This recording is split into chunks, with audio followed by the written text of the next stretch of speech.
I'm Scott. And I'm Melissa. And we are the Sunshine Travelers. Our passion is travel and sharing our experiences with those who enjoy it as much as we do, or those that want to learn more about travel, or even those that just want to live vicariously through our travel stories. No matter where you fall along that journey, get ready to hear firsthand experiences as we visit some of the most interesting and amazing places on Earth. In this episode, we are staying close to home and inviting you to our little slice of paradise. We'll discover Amelia Island, which is part of the scenic North Florida Keys. We'll tell you how to get there, where to stay, what to do, and where to eat. Learn to enjoy Amelia Island like a local. So pack your bags and let's get started on this journey to Amelia Island. So Amelia Island is one of those places that I'm not going to say it's really easy to get to. You have to travel to get here either by car driving, or you can fly into the Jacksonville International Airport. But the problem is there's only a few places that you can fly direct to Jacksonville.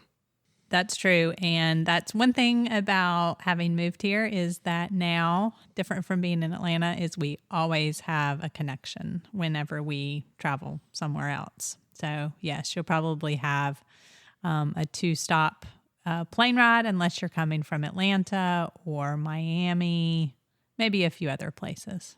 Yeah, it's a few places in New York, but otherwise you're going to make a stop somewhere to get to Jacksonville. And you are probably going to want to rent a car. Don't you think so, Scott? Yeah, you definitely want to rent a car. I'll tell you from experience is that I've come in late in the evening sometimes, and I thought I would save Melissa a trip to come pick me up. And I said, I'll just grab an Uber.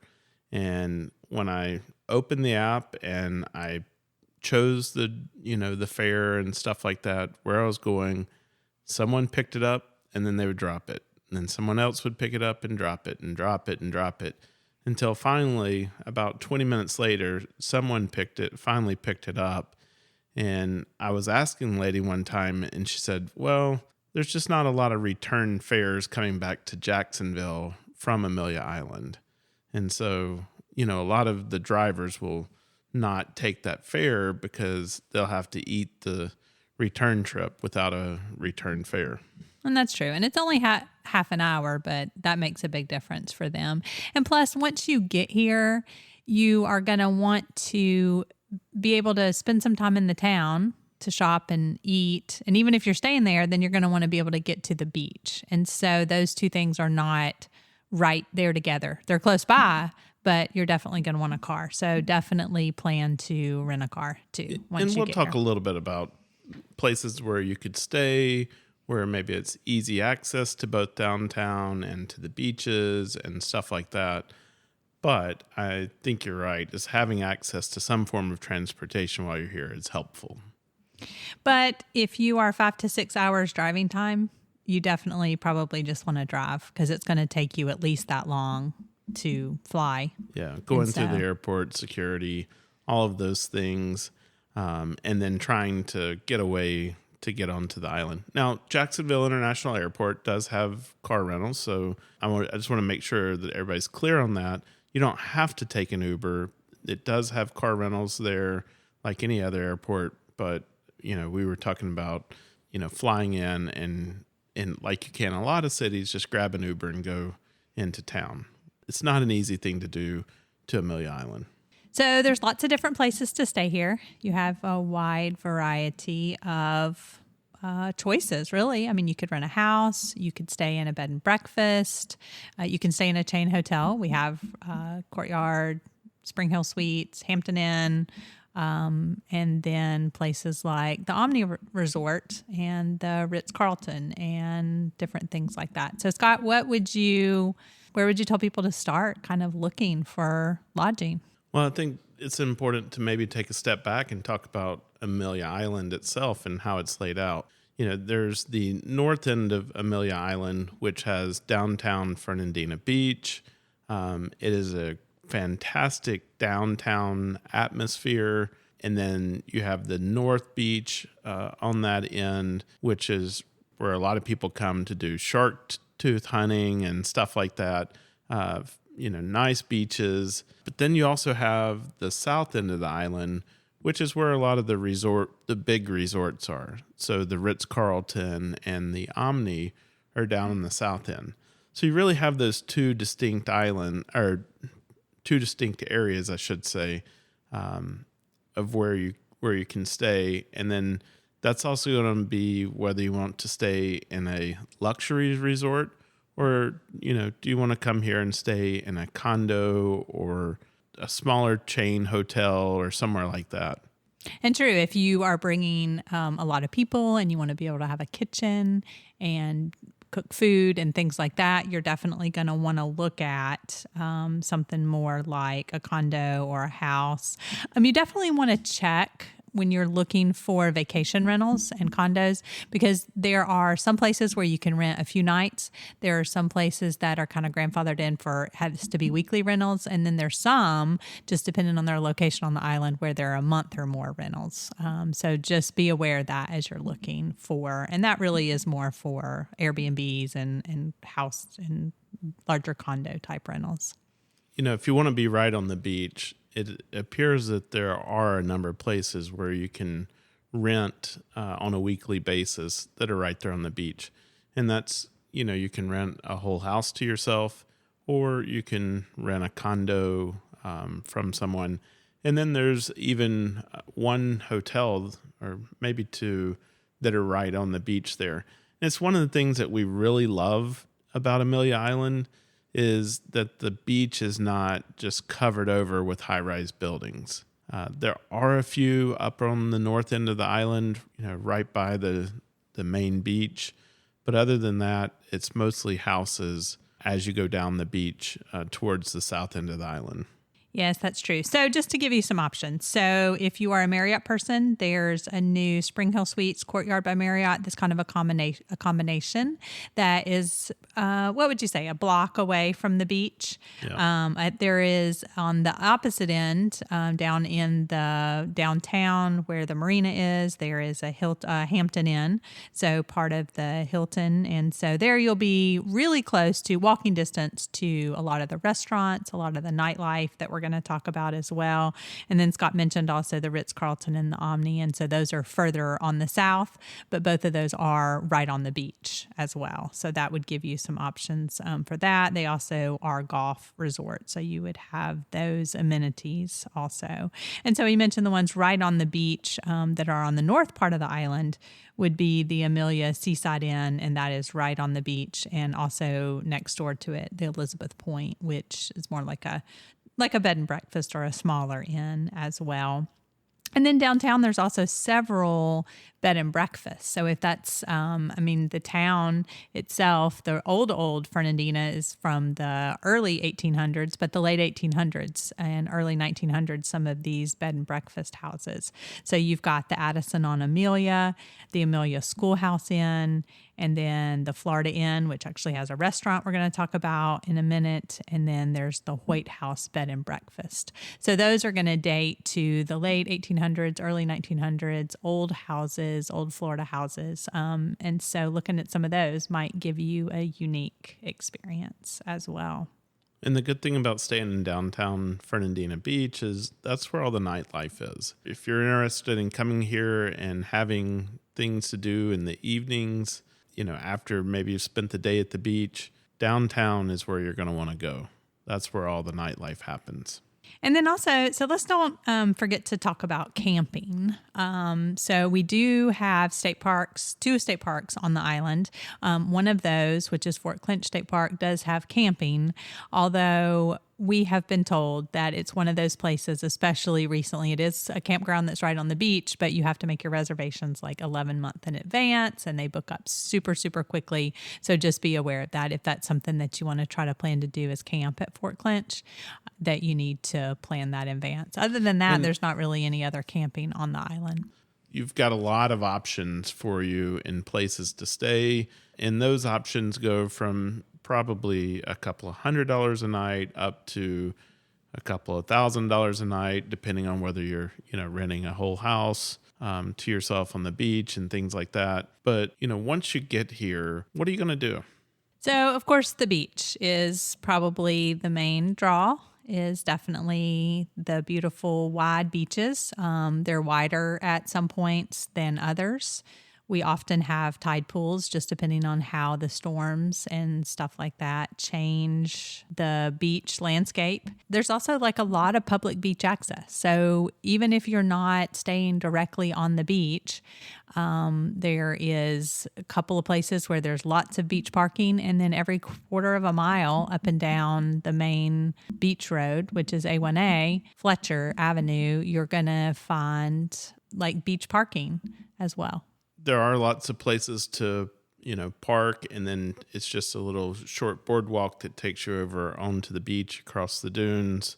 On the north end of the island, I would say that's where the most of the parking is. And so those are probably the more crowded beaches. But as you go down and you find these little small lots that are right on the beach, that's where you're going to have fewer people, and the crowds will be much less. And the beach is dog friendly. Just bring along your bags to clean up after them. And if you're walking them first thing in the morning, you'll run into the beach ranger who will give out treats. And our dogs can spot him a mile away and know that he's coming and getting ready for their treats. And I just want to say one thing, as a dog owner, and I see people who bring their dogs to the beaches, it gets hot, right? And you just need to remember that the dogs need shade. They need water. And I see so many people out there that bring their dogs out onto the hot sand, and there's no shade for them, and they are just absolutely cooking in the sun. Please be aware that is not good for your dog. Yeah, we typically walk ours in either first thing in the morning or last thing in the evening, and only in the wintertime have they gone out there in the afternoon. So in addition to the beaches, we do have several 18 and 27 hole golf courses that you can play. There is a municipal city course that is a great value for playing. And then you have all the way up to, if you're staying at the Omni or the Ritz, you can play in one of their courses. And those are just, really well manicured and, well taken care of courses to play. But if you're not a member there and you're not staying at one of those resorts, you won't be able to play. But there are several places that you can play. Yeah. And even just right off the island, there's even more. And if you're not into golf, there are multiple putt-putt courses. There is one downtown called McGregor's that is a putt-putt course, and they have drinks that you can get. There's one at the main beach. There is also one on Sadler that's more of a, what would you say, adventure golf type with like hills and lots of, not just a flat putt-putt course. So lots of putt-putt. And then, of course, the downtown area, which is one thing that we really liked about Amelia Island. There's lots of shopping and plentiful restaurants and bars as well in the downtown. Yeah, and we'll talk more about those in just a little bit. We did mention that there are state parks, and so we talked about Fort Clinch, but then there's another one towards the center of the island, and a lot of people like to go to that one with their four-wheel drive vehicles because you can drive onto the beach. I tell you, it's not as scenic of a beach to me, and you have vehicles constantly driving by you. So it's not a place where I would choose to go, but if you're into that, that's an opportunity for you.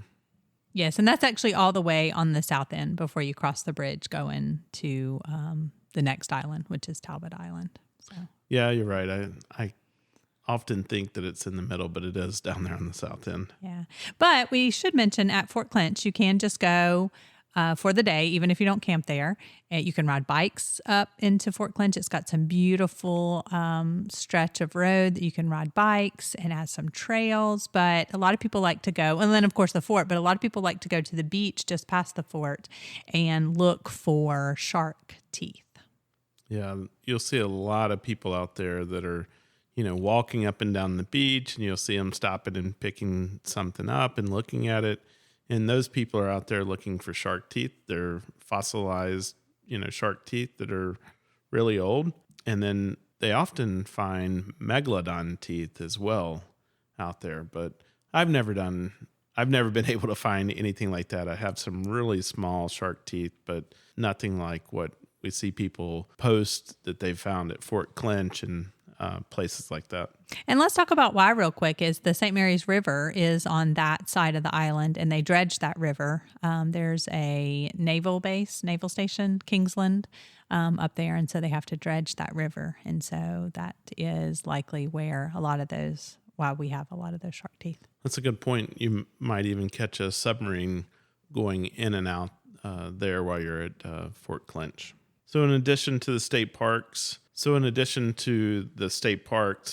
the things that draws a lot of people here are the festivals that they have throughout the year in downtown Fernandina. Yes, so we don't have a shortage of festivals, which is a lot of fun. So let's see, at Christmas time, there is the Dickens on Center Festival that just kind of gets you in the holiday spirit. Lots of vendors come in. I think that's probably the first weekend in December. You have all these people who are dressed up like Charles Dickens characters, and they're walking around town, and you can have your picture made with them. Matter of fact, you can bring your own Dickens costume and dress up, and you will not be alone. There are a lot of people who do that. And they have a lot of entertainment that is related to that, like small plays and the singing and things like that are like specifically very themed, I guess I should say, Dickens themed. So that happens in December. So that's a lot of fun. If you're looking for a before Christmas getaway between Thanksgiving and Christmas, that would be a lot of fun because the weather is very mild. You might be able to catch some beach weather. Water will be cold, but the weather is still very, very nice. And then in May, we've just had the huge shrimp festival here. Yeah, that brings in tons of people onto the island, tons of arts and craft booths that are set up, food trucks and vendors selling, food and drinks. There will be stages off of the main drag where they'll do concerts. And so just a lot of activity around that shrimp festival. And the parades. Let me just say that every one of these festivals is usually preceded by a parade of some sort. The whole town gets into it. Everybody's out there. They usually will decorate the store windows, whatever the theme is of the festival. So, it's a really great time, and you can see the local pride. You have the marching bands and all of those things. I think my favorite is the pirate ship that come through, and they've got the cannons and stuff like that. A lot of pirate themed stuff on the island. And what we'll do, so as you're planning your trip, we'll put a link to the website, the local website that has all of the events that they keep updated. So we'll put a link to that so that as you're checking for the dates and year by year, you'll have that information. And kind of in the theme of festivals, every Saturday throughout the year. It isn't just during the summer, it's all year long. Every Saturday from 9 to 1, they have market day. And so that's right downtown as well. You have people who come in and bring fresh food, handmade items, stuff like that. And you can even get some fresh seafood if you get there early enough. But that tends to sell out by, around 10:30.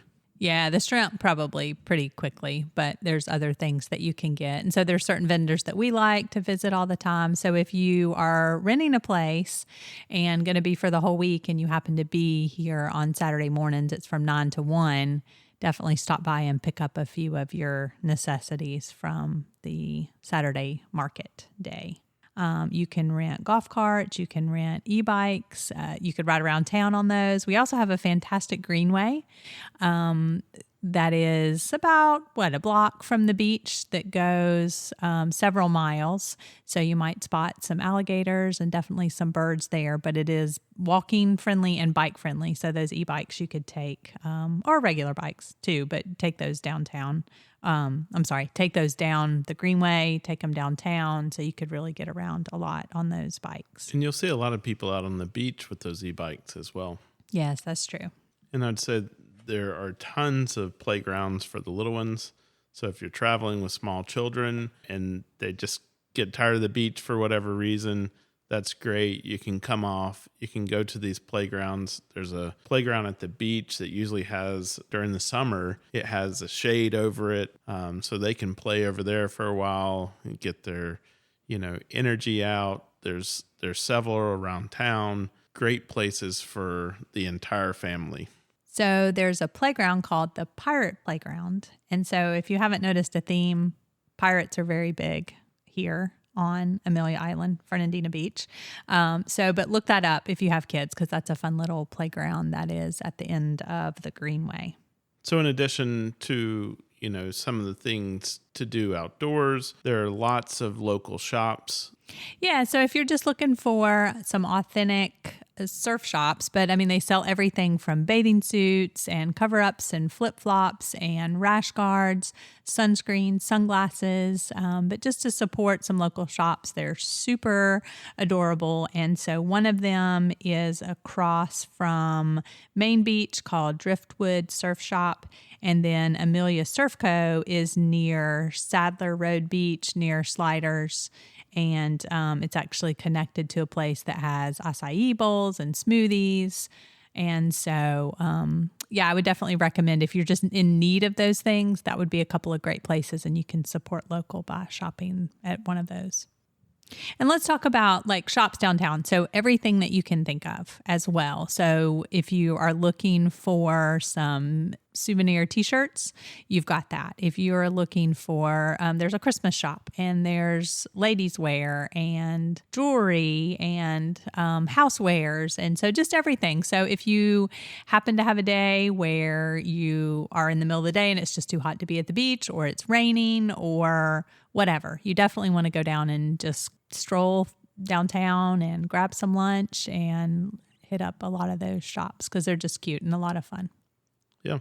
For the adults listening in, there is a distillery on the island, and we would be remiss if we didn't share that with you, because it is a great distillery. And if you just go in there and go in and see, I believe Shannon is always behind the counter, and she just does these continuous tastings throughout the day. You go in, grab a seat at the bar, and she will pour you up a little bit of everything that they distill there, which is a lot of different types of spirits. And you can try it all, and then you'll leave out of there with quite an armload of bottles of different spirits, because they're very good, very high quality, and a lot of them are made with ingredients that are local here to the island. Yes, we take most of our visitors there just because it is a lot of fun. Yes, that is the interesting thing. And she'll tell you, if you're doing the limoncello or something with the orange, this came from the owner's property, and here's how many's in it. And so that's a lot of fun. And I think they really distill everything except for maybe tequila. Yeah, everything else, just trying to think in my head, I think everything else that I can think of, they have some version of that, correct? Yeah, they've got whiskey, they've got gin, vodka, rum, all the cellos that you were talking about. So, yeah. And in addition to the distillery, there's lots of small breweries, craft breweries that are here on the island as well. Like Macoma, there's a coffee shop inside there, and it's just a great place to go and hang out. Then there's a couple other ones. First Love, which is near down. It's just like a block off of downtown, and then you have the Amelia Island Brewers as well, which is downtown. And there's a few off the island as well, but those are the ones on the island that we would recommend. Yeah, listen, there's not very many reasons for you to need to leave this island once you get on it. All right, Scott, you mentioned some nightlife. So people are downtown in the evening, want to hear some music. Where do they go? There's no shortage of places to go and hear live music. I think just about everywhere downtown has live music at night, especially on the weekends. But one of our favorite places to go and hang out and listen to music is the Green Turtle. It's a little small indoor bar, but then it has a really large outdoor area with the stage. And so especially during the summer, you'll see a lot of bands out there. And they even bring in some, larger Cover bands. Or tribute band. That's yeah, what tribute I was thinking bands or cover bands. So you'll see some pretty large tribute bands come through there as well during the summer. It's just a great place to hang out, and it's right downtown. You also have the Palace Saloon, which is the oldest bar in Florida, and that is definitely right in the middle of downtown. You want to stop in there, get a pirate punch, and then there are 3 different bars inside of there. They at least have 2 of them operating almost any night of the week, and they may have different music inside of those. So if you have like a 80s cover band up front, you may have some kind of, I don't know, punk band or something like that in the back. And then sometimes even there's a third one that's outside. So when the weather's nice or there's a big festival in town, it has an outdoor stage and they'll have a food truck out there. So, that's a great place. And one thing I wanted to mention about both of those, and also the other ones that you're going to talk about, but really both of those, is that you are going to see locals and visitors and people of all age groups. So it's not like this one is for this age group. I mean, you're going to have bachelor parties, bachelorette parties, showers, wedding party, just all kinds of things. And then just locals as well. So that just makes it a lot of fun. And if you're looking for something maybe a little bit more upscale, right next door to the Palace Saloon is the Decantery. And I would say that's, it's kind of a higher end, maybe wine bar with craft cocktails and stuff like that. And then they have some, little bites to eat, things like that as well. Then in addition to all the downtown, there are a few beach bars, but there's only a couple. Or 2 or 3 of them. It's not like, the beach is just littered with a bunch of restaurants, bars, and stuff like that. It's mostly houses right on the beach. And so a couple that we had, called out is the Sandbar. That is right at Main Beach. And there's a parking lot right there. The hotel, Amelia Seaside, is right in front of it. But it's right on the beach. You can go there during the day and, if you're at the beach, get a cocktail or a beer or something like that to go. Or they have food there and you can sit and eat at the beach. And they are known for having a huge whiskey, bourbon collection too. So if that's your thing, that would be just a place to go check that out because that's kind of rare at restaurants. Yep. Then a little ways down the beach is Sliders, and that's at Sadler Road. Sliders is a great place. If the weather's nice, you can eat outside. They have live music. Once again, if you haven't figured out, there's a lot of live music to choose from here on the island. Great cocktails, out by the beach, outdoor atmosphere. It's just it's a fun place to hang out. And there's a playground there too. That's true. There is. So the little ones can go play on the playground while you drink your margarita. Okay, Scott. So let's talk about where you should eat. Yeah, we probably need to feed these folks after we've run them through all these bars. That's true. On one visit, will you be able to eat at every restaurant? No, and let's just make that clear. We're talking about tons of things in this episode, right? Just go ahead and make notes of some of the things that sound really interesting to you and do those things and realize you're not going to be able to do everything that we talk about unless you come and stay here for a month. But we've been here for a year and we haven't done everything on the island yet ourselves. Yes, that's true. There's lots of places, a few places that we still haven't eaten at. So it's kind of like saying going to Disney World and you're going to do everything. You're not. Like there's no physical way that you can eat everywhere. And just like anytime you travel, to avoid disappointment, check opening times. There are lots of things that will have a couple of days a week that are closed, and they do rotate. So it's not like some places here on Amelia, like you'll find things that are open on Monday night, but like everything won't be. And so if something's open on Monday, they may close on Tuesday or something like that. So just as you plan let's say you're staying for a week, as you plan your week here, go ahead and if you have some places you definitely want to go, I would say check opening and closing days, and then check to see if you need reservations, because there's some places we're going to mention that you're really going to want to look for reservations. Yeah, well, right now is peak summer season, right? I would say most of the restaurants you need to check and see if they accept reservations. And if you can get them a few days in advance, even better. That's going to help you avoid the frustration of getting to the restaurant and finding out that either they have no availability that night or having to wait, 1+ hours for a table. So I tell you what, let's break this down, make it super simple, and we'll go through a couple of different categories. And the first one that we're going to start with is coffee. Yep, we got to start there. First thing in the morning, got to have the coffee. So the first place Scott mentioned briefly, but the Macoma Brewing. So they have a coffee shop inside. I think it's open till like 2:00. There is one day a week, I believe, maybe Monday, but definitely check their listings one day a week that it's not open, but they do have really good espresso drinks. And I would say ask the barista for some recommendations. Because they have some unique things and they've always given me good recommendations. So that would be my tip for there. There is a coffee shop in downtown Fernandina Beach. It's not one of our favorites. I think that they could do so much more with that coffee shop than that they do.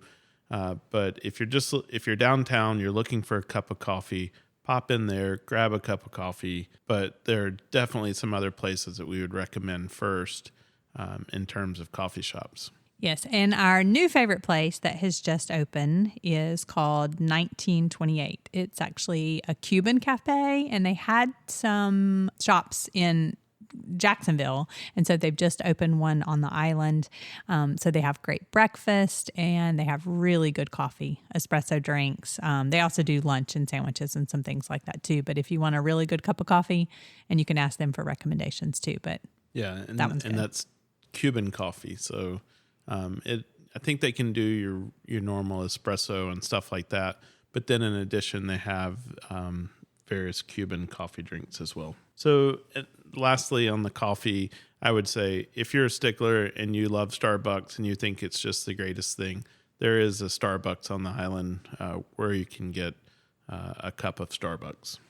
And so now on to breakfast. So one place where you could go and get bagels or bagel sandwiches is called Aloha Bagel.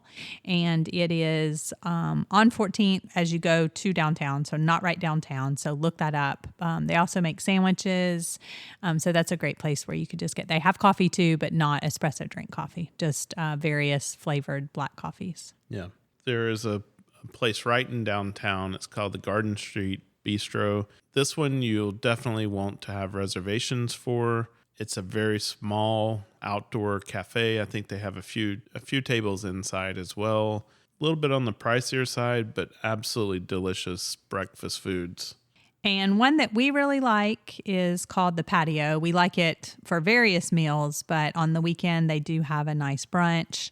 That would be another one where I would just check to see if you need to get reservations. I know as far as dinner, they don't take reservations during the week on the weekends, but definitely check for reservations and it's actually called the Patio at 5th and Ash is its full name. We talked about 1928, the Cuban place. One place that I think we often forget about, but it is a really good restaurant, is go at sunrise to Tortuga Jack's. It's right above the Sliders Bar on Sadler Road, right on the beach. And it opens at like 6 a.m. or something like that. You can go sit up there, watch the sunrise, and have a fantastic breakfast. That's true. That is a fun one to go to, and one of the few places where you can be on the beach. And that one is, like you said, upstairs, so you have a great view of the ocean. And if you're in town on Saturday and Sunday, we would recommend that you get reservations and go to Letty's Porch, a great southern breakfast, but it is only on the weekends, and I think you do have to have reservations. Yeah, unless you just got lucky, you pretty much really need reservations. And then I had mentioned Go Juice, which is in the Amelia Surf Co., or right beside Amelia Surf Co.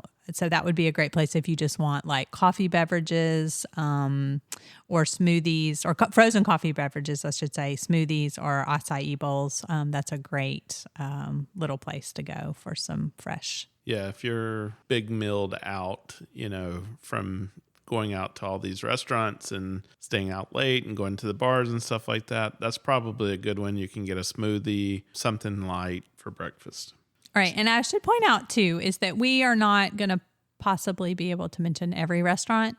So we're really going to mention ones that we would recommend and have kind of broken them down by the category of what we think they're really best for, especially as we get into like lunch and then dinner. So lunch spot, Scott, where I guess we've taken people or if we've had a break in the day and said, okay, let's go grab some lunch. Where would you say to go? Well, one of my favorite lunch spots is Salt Life. And it's funny because that's a chain and we typically try to avoid chains. But in this case, it's right across from the beach. It has a great atmosphere. There's an upstairs patio and the food's really good. So I would recommend Salt Life. They also have good specialty cocktails, I would say. We've had some really good like rim type things things they put on the rim that were unusual there. They do live music as well. And so that upper deck, you can see that and just enjoy some unique cocktails and things. Yeah. And my favorite thing to eat there is the seared ahi tuna salad. One of the best I think I've ever had. So check that out. There's also a restaurant near downtown called La Serena. Think of a supermercado in a town. That's what it reminds you of. They do have some of that, but I would say that's a small part. There is a restaurant there and they serve great tacos, burritos, things like that. Go for lunch and check this place out. Very authentic. 4th Street Deli is one of the places that we like to take people as well.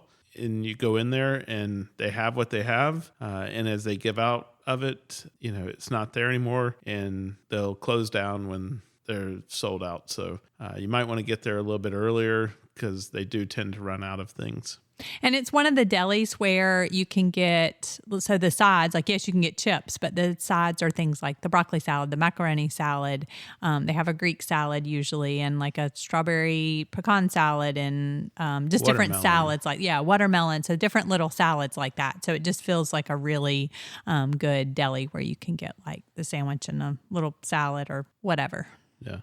And there's a couple of places to grab a burger. Tasties is a local chain that, you'll find on and around the island, but kind of a great smash burger that you can get there. And then I would also say one of the more well-known, if you want to be like a local, go to T-Ray's and it's on 14th Street.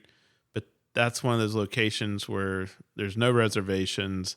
They're only open till like 1 or 2 o'clock, and there's always a line to get into that place. And we did mention them for breakfast, but they do serve breakfast too. So we didn't point that out. So breakfast, lunch, just like you said, up until early afternoon, but wait in line. And they are known for their burgers as well. The Salty Pelican. So there you're going to have a choice of different foods, seafood, burgers, salads, things like that. If you want to eat on the beach, the sandbar or sliders, either one of those are open for lunch and you can stop in there and get something to eat. And we should mention a couple of other Mexican places because we do like Mexican food. And so there's a couple of places downtown. Peppers is one of them and Pablo's is the other one. And they're actually about to move to a new location that is right on Center Street, a larger location as well. All right. So I think we got lunch covered. Plenty of places there for you to choose from. You could even go into the Publix and grab a deli sandwich, right? So no shortage of food options here on the island. Let's talk about dinner. One of my favorite places to eat on the island is the patio at 5th and Ash. We talked about them for brunch on the weekends, but for an afternoon, evening, great atmosphere. There's a patio. They have string lights. They usually have someone out there with live music, singing, and the food is just phenomenal. as well as their drink specials. So I think I rate that as one of my favorite places to eat here on the island. And we've even been able to eat there as the weather, before it gets warm, super warm, and as it gets cooler, because they'll have like little enclosures and heaters and things like that. So don't let like the weather scare you away. Most of their seating is outside, but they have that as well. If you're looking for Italian, maybe you'll go and try chow. And they also have great fish, right? So a lot of the places that you'll see, they'll have like the local caught fish. This is another family-owned restaurant too, and you will see the owners and the family in there coming around and talking to everybody. And so that's a fun place, just a really good place to go, and just check for reservations there too, because it gets very busy. If you're looking for something special while you're on the island, maybe you're celebrating a birthday or an anniversary, or you're just looking for a really nice meal. Now, you're going to want to get reservations in advance for this place. It's called España. And so if you like Spanish tapas, it's a great tapas restaurant, great wine list. And they serve this calamari steak that is absolutely to die for. And they have a paella as well. And so a lot of times, I mean, if you don't mind eating later, or you have a smaller party, you might get lucky and get a table. But if you want to take a group of people, or you have your heart set on like the dinner rush, you definitely want to get a reservation. But that one's going to be a more pricey restaurant. What about the Boathouse? You know, we've eaten there a couple of times. Great atmosphere, both indoors and outdoors. You know, they have outdoor seating on a patio, usually live music out there. They have bars that, you know, serve both the inside and the outside at the same time. It's a fun place to go. And I think you could take a group there. Once again, check and see if you can get a reservation if you're going to have a larger group. If you just got one or two, our tip is to go and check and see if you can find a seat at the bar, because you can order food at the bar and things like that. And that's probably going to be your quickest way to get something. I would say that also, even though it's called the Boathouse, it's not just seafood. I felt like they had a wide variety of food as well. Something a little bit different we have on the list is the Wicked Bow. Melissa, you want to talk about that? Because I think that's probably one of your favorite places. Yeah, so the Wicked Bow is just a great place. And you would think that it would not be as popular because of where it is. I mean, it is downtown, but it's a little bit further north. And so you have to know that it's there. You wouldn't just happen upon it. And so this place is interesting. You actually order at the register and then go sit down. The owner is almost always there and super friendly, but great food. And it usually comes out really fast as well. So a variety of bao buns. They have noodles. They have, what else would you say? Like pot stickers and any of that kind of food. And like I said, the food comes out really fast. She does like a sake cocktail, a special of every month. They have indoor seating, outdoor seating. They have a bar. And so that's just a very fun place to go. So definitely put that on your list, Wicked Bow. Yeah, and that's one, like we said, if you want to act like a local, you would pop into the Wicked Bow. Downtown, there's a sushi restaurant called Sushi Akari. We like that one. When we're looking for sushi, that's usually our go-to place. Just don't go too late there. They close a little early, and they'll be ready to close when it's closing time. But they do have great sushi there, and some other things too. But we usually go for the sushi. Yeah, if you want, some local fresh caught seafood options, I would recommend Cafe Caribo. We've had really good luck there. We've eaten there several times with friends, and just the two of us. That's really good food. And we had mentioned Pablo's for lunch, and so we're excited to see the new location, and it looks like it's coming along, and it's going to be super cute. So they were going to just have an expanded location there, but we really like their food, more, I don't know, upscale type Mexican, but they also have mezcal drinks there as well. So if you're into that, the mezcal cocktails. So we talked a few minutes ago about pizza, and we said we'd make our own category for pizza because there's some really good pizza options here on the island. There are, and I think that's just a good thing. Sometime if you've been at the beach all day and you don't necessarily want to go out, and you can either, but you could go out for, pizza. That's not like having to get dressed up, or you could just grab it to go. So definitely some pizza options. So one is actually called V's Pizza, and it is near Sliders on Sadler Road, and it is authentic oven pizza, Napoleonic pizza, and their ingredients they actually have imported from Italy. So they have a location in Jacksonville, and so just authentic pizza there, and drinks and things like that. So one downtown that we have done takeout, I think, for a couple of times is the Arte Pizza. They have other entrees also, but it is known for its pizza and a variety of pizzas there. Yeah, and we talked about First Love Brewing, which does the authentic Napoleon style pizza as well. And then lastly, there's kind of a more traditional pizza place, but I would say there's nothing traditional about it. It's called Townie's, and they have this garden out beside the restaurant, and they grow vegetables there in that garden that they will then use on the pizzas. But it's, if you want a big, I guess, New York style pizza or whatever, that's the place to go. I will mention that during the week you can go there as well for lunch and get like a slice of pizza if you don't want to get a whole pizza as well. And this is not in the downtown. This is just, I don't know, what would you say, in the middle of the north part of the island. So, yeah you'll have to look that up. It's in more of the residential area. Yeah.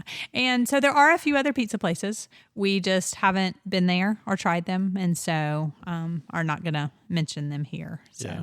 And, I mean, look, if you're just really tired and you just want something cheap, there is also a Domino's. We did have a special category for seafood because we have found some absolutely terrific seafood places. Yeah, so one that we actually just recently went to is called Cedar River Seafood. Now, it's not on the ocean and it's not on the riverside. It is what it is. But they really had some good seafood.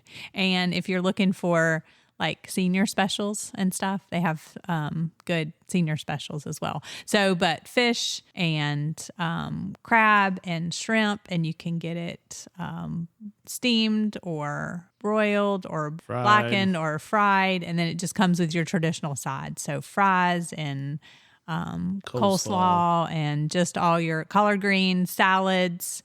So just all those traditional traditional things. So Cedar River Seafood is very good food. They don't take reservations. You just have to walk in, and it does get crowded at the dinner rush as well. So just be aware of that. Yeah, you'll see a lot of locals there as well. When we were there recently, we met this family, and I think there was like 16 of them, which caused a lot of the waiting time and stuff like that. But they've been coming here since 1971, and this is their favorite place to go and eat. So it says a lot about this restaurant. There are a couple of places just off the island. You know, we mentioned that you don't need to leave the island for anything. These are just on the other side of the bridge. So you come across, when you're coming in on Highway 200, you'll go across a big bridge, and when you get on the other side, you're on Amelia Island. But just before you get on that bridge, there's two that are worth mentioning. Our previous favorite before we went to Cedar River is a place called Down Under. And you turn, you go under the bridge, and it's right on the river.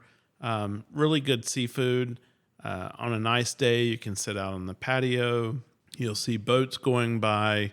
If you're lucky, you'll be there when the train comes, and it has a bridge that swings for the train to go across. And then once the train gets across the river, the bridge swings back open again. And so that would be pretty neat to do. Then also right by Down Under is a place called Shuckers. I would say Down Under and Shuckers both have live music. Down Under is our favorite. Shuckers is really good seafood though. And they have this wonderful outdoor seating area. You have great views of the marsh. And It's just a nice ambiance. And then one option is if you're staying in a condo or you've rented a house and it has a kitchen in it and you want to prepare a meal at home, you can go to Atlantic Seafood downtown at the marina and you can pick up fresh seafood from there. When you go in, they have these large cuts of fish that were freshly caught. You'll tell them how much you want. They cut it directly off that large piece of fish and wrap it up for you and send it with you. You can get shrimp there. Surprisingly, if you go to the local Publix, you can get fresh Mayport shrimp at the Publix, as well as other types of seafood. And then as far as seafood, I think we need to mention a couple of other places that we've really enjoyed that are a little bit further south and not on the island, but definitely worth mentioning if you're looking for that. So if you go to the end of the island and keep going, Big Talbot Island, Little Talbot Island, there's actually, you get down closer to Mayport, which is where the shrimp comes from, and there's actually a ferry that goes across the river. So if you are there during the day, take that ferry across the river. You can get seafood at Safe Harbor Seafood, and then they also have a restaurant there. Just be aware they are not open on Mondays. And then recently, Scott, talk about a restaurant that we found recently that we really like it down in that area. Yeah, we recently found this place called Palms Fish Camp, and we've been there a couple of times, and we've just had great seafood there. Whatever kind you want. If you want shrimp that's fried, you can get it. If you want shrimp that's been steamed, you can get it there. Fresh fish, just really good options. Great atmosphere, live music out on the patio, an outdoor bar, and it's right on the river as well. And so we've been there on a sunny Sunday afternoon, and people drive up in their boats and they'll come out and come into the restaurant. But just a good option. And when Melissa talks about that you got to go across these other islands, I mean, we're talking about 15 minutes to get across these islands from the south end of Amelia Island. It's not a really long way. That's true. It's not far, and it's definitely worth going down there at least once, especially if you're staying on the north part of the island, so that you can see what the different islands look like. There's a couple of places where you can stop, and there's a couple of hikes and stuff down there too. So definitely worth driving down there. And then there's one other place that we have eaten at before called the Sand Dollar. So both of those, I would say, Palms Fish Camp, Sand Dollar, you can't make reservations. So if you could go like early or right after the dinner rush, because they both tend to get very crowded. All right. So let's end the day with a nice dessert. Yeah. So just like a lot of beach towns and things like that, in the downtown area, you're definitely going to have several places where you can get ice cream and different treats as well. So a few of those that we would recommend are probably the one that we frequented the most is the Wadanut. They have cookies and then ice cream, and so you pick your cookie flavor and your ice cream flavor, and they make fresh ice cream cookie sandwiches. So Wadanut. If you like fudge, make sure to go into Fantastic Fudge. They make it right there in the store, and you can see it on the big marble slab in the window, but they sell ice cream as well. Nana Teresa's is a great little bakery that you could go to for a variety of treats. And it's over down near Timothy's, but macaroons and just fresh pies and fresh cakes and lots of different things at Nana Teresa's. And then I would say our favorite, and we only tried it recently, we drove by it all the time near our house, is a place called Danucci's. And it had this sign out there that said, come in and try our hot cookie sundae. And so we went in one, warm afternoon, and I asked the girl about the warm cookie sundae. And she told me, she said, well, it's okay, but I would highly recommend the hot brownie sundae. And she had me at that. But let me tell you about this. This thing came out. It was like in a hot dog container, a styrofoam hot dog container, and it was just piled over. So it had several scoops, if you will, of soft serve ice cream on there. It had a hot brownie in the middle with chocolate sauce, and then it was all covered in whipped cream. And I think they used the whole can. yeah, it might have been the whole can. We both enjoyed this thing and then brought it home and enjoyed it again later on another day.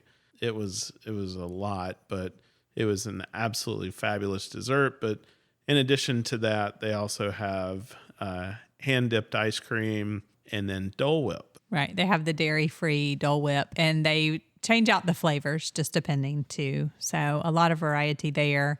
And so this one, again, if you're not staying right there, so there's a couple of hotels down that way that people could walk to, but if you're not staying that, you'll have to drive a little bit, but it's definitely worth checking out. It's a very colorful little building, and they have some outdoor seating, and so fun little dessert place to go to.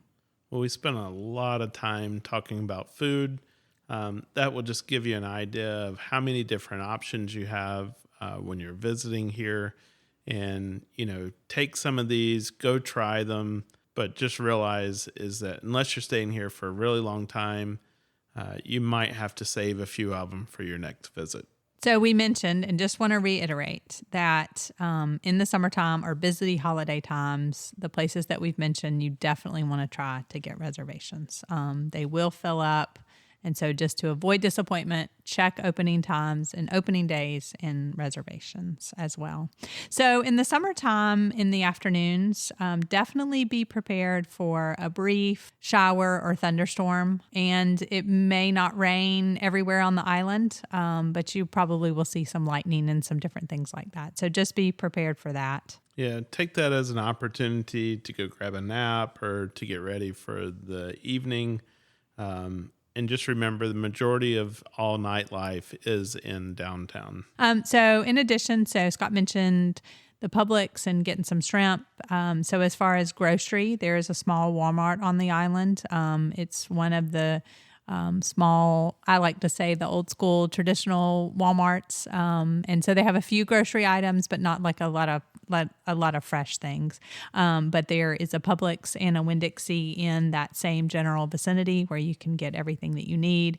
And then if you are staying further down toward the Ritz or in the condos down that way or the Omni, there is a Harris Teeter down that way as well.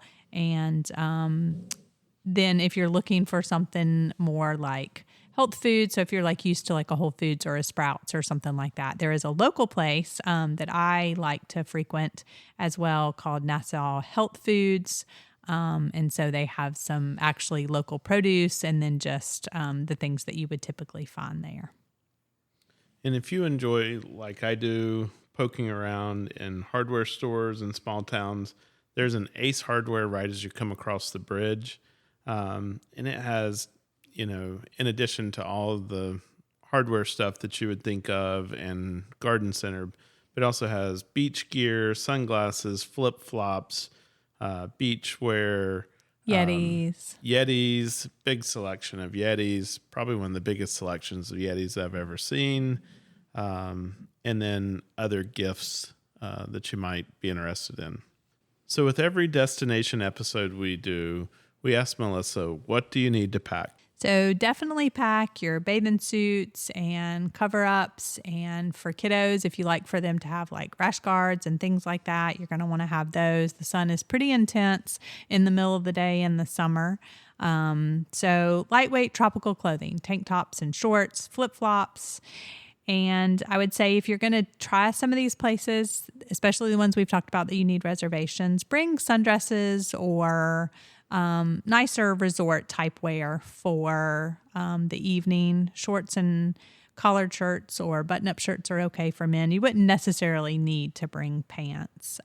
If you drive, bring your beach chairs and your coolers, your beach umbrellas and your shades, whatever those are, the shabumis and that kind of thing. And of course, kiddos, sand toys and shell bags. We have lots of seashells here.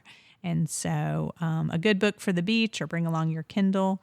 And then if you plan on playing golf, definitely bring your golf clubs or pickleball rackets, tennis rackets as well. So there's lots of places to enjoy a lot of those sports.